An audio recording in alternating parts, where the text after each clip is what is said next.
अस्सलाम वालेकुम नाजरीन। आप देख रहे हैं मेरा channel Asad health and fitness, जहां आपको मिलती है ऑथेंटिक, सिंपल और इम्पोर्टेंट सेहत की मालूमात। आज हम एक बहुत इम्पोर्टेंट और ईद उल अज़हा से मुतल्लिक़ अहम सवाल का जवाब देने जा रहे हैं।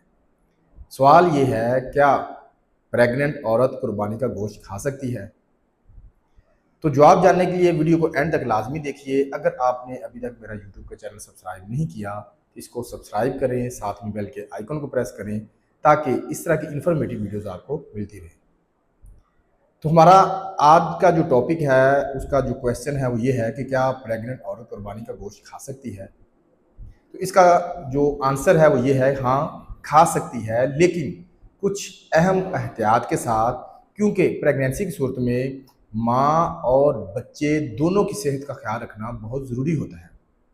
इसलिए जो कुछ भी खाया जाए वो सेफ हो, हेल्दी हो और आसानी से हज़म होने वाला होना चाहिए। कुर्बानी का गोश्त हामला ख़वातीन खा सकती हैं अगर गोश्त अच्छी तरह फुली कुक्ड हो। अंडर कुक्ड गोश्त से परहेज़ करें। गोश्त ताज़ा हो, ज़्यादा पुराना गोश्त जो है उससे अवॉइड करें। इसके अलावा गोश्त ज़्यादा ऑयली और स्पाइसी ना हो। लीन मीट यानी कि चर्बी से पाक गोश्त बेहतर होता है। बॉयल या ग्रिल्ड मीट सबसे बेहतर है, वो खा सकती हैं। भुने हुए ऑयल में फ्राइड गोश्त, मसालेदार डिशेस से परहेज़ करें।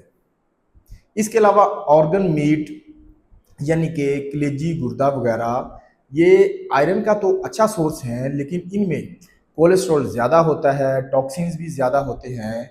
लिहाजा कलेजी, गुर्दा जो है वो प्रेग्नेंट जो ख़वातीन हैं ये कम मकदार में इस्तेमाल करें।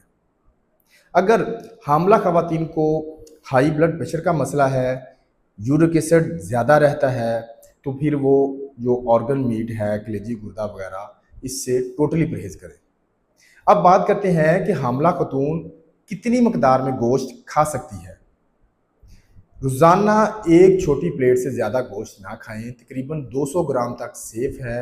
एक हामला खतून रोज़ाना 200 ग्राम तक गोश्त खा सकती है। इससे ज़्यादा गोश्त खाने से एसिडिटी हो सकती है, कॉन्स्टिपेशन यानी कि कब्ज़ हो सकती है, इनडाइजेशन हो सकती है यानी कि बदहज़मी वगैरह हो सकती है। अब बात करते हैं कि किन औरतों को ज़्यादा एहतियात की ज़रूरत है। वो ख़वातीन जिनका ब्लड प्रेशर तेज़ रहता है, जिनका यूरिक एसिड हाई है, कॉन्स्टिपेशन यानी कि कब्ज़ है, बदहज़मी का मसला है, या कोई और मैदे पेट का प्रॉब्लम चल रहा है, या वो ख़वातीन जिनकी already pregnancy high risk category में है। इन सब केसेस में गोश्त बहुत कम मकदार में खाना चाहिए और अपने डॉक्टर से मशवरा करके फिर इस्तेमाल करना चाहिए। इसके अलावा कोशिश करें कि गोश्त को दही और हल्के मसालों और कम ऑयल में पकाएं। शोरबे वाला अच्छी तरह पका हुआ नरम गोश्त खाने के लिए बेहतर है। कोशिश करें गोश्त के साथ सलाद और सब्ज़ी का इस्तेमाल जो है वो लाजमी करें, ताकि फ़ाइबर्स के इंटेक से कब्ज़ ना हो, हाजमे के मसाइल पैदा ना हो। इसके अलावा इसके साथ साथ पानी का भी ज़्यादा से ज़्यादा इस्तेमाल करें। तो दोस्तों, कुर्बानी का गोश्त प्रेगनेंसी में खाया जा सकता है अगर सफाई, पकाई और मकदार का ख्याल रखा जाए। हर प्रेगनेंसी मुख्तलिफ होती है, इसीलिए अपने डॉक्टर से मशवरा लेना सबसे बेहतर है। तो नाज़रीन, ये थी मेरी आज की वीडियो। वीडियो को लाइक और शेयर करें। मेरे चैनल को सब्सक्राइब करना ना भूलिएगा। सेहतमंद रहें, मुझे अपनी दुआ में याद रखिए।